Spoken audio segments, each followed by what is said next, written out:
ತೆಗೆದುಕೋಬೇಡ. ಇದು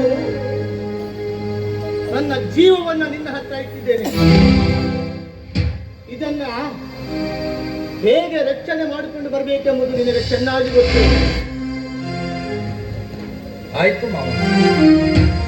ಅಷ್ಟೇ ಅಲ್ಲ, ಈ ನಾಡಿನ ಬಡ ಜನರ ಮಾನ ಪ್ರಾಣವನ್ನ ಅಲ್ಲದೆ ಈ ನಾಡಿನ ಹೆಣ್ಣು ಮಕ್ಕಳ ಸಿಂಧೂರವನ್ನ ಕಾಪಾಡುವ ದೊರೆಯಾಗಬೇಕು ನೀನು.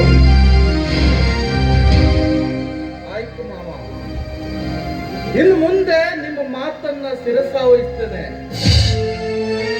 ಒಂದು ಸಿಂಧೂರ ಲಕ್ಷ್ಮಣನಿಗೆ ತನ್ನ ಅಳಿಯ ಮಾತು ಕೊಟ್ಟು ನಡೆಸಿದಂತೆ ಇಂದು ನಾನು ನಿಮಗೆ ಮಾತು ಕೊಟ್ಟು ನಡೆಸಿಕೊಡ್ತೇನೆ.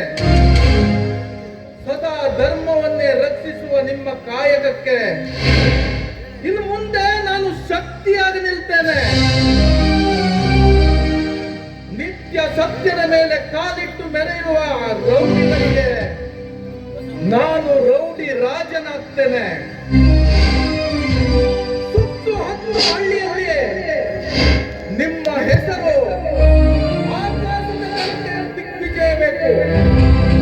ಆ ರೀತಿ ನಾನು ಮಾಡ್ತೇನೆ, ಮಾಡೇ ಮಾಡ್ತೇನೆ.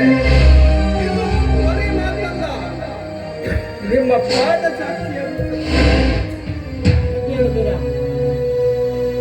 ನೀನು ಆಡುತ್ತಿರುವ ಈ ಮಾತುಗಳನ್ನ ಕೇಳುತ್ತಾ ಇದ್ದರೆ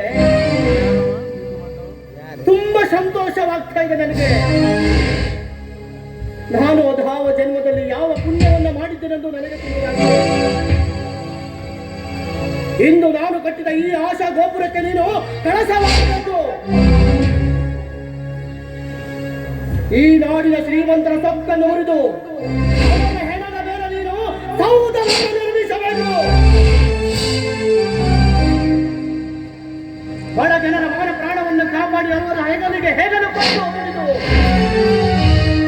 ಸದಾ ಅವರ ರಕ್ಷಣೆಯಿಂದ ಮಾಡುತ್ತಾ ನೀನು ಸದಾ ನಿಲುಗುತ್ತಾ ಇರಬೇಕೆಂಬುದೇ ನಿನ್ನ ಮಾವನ ಆಸೆ.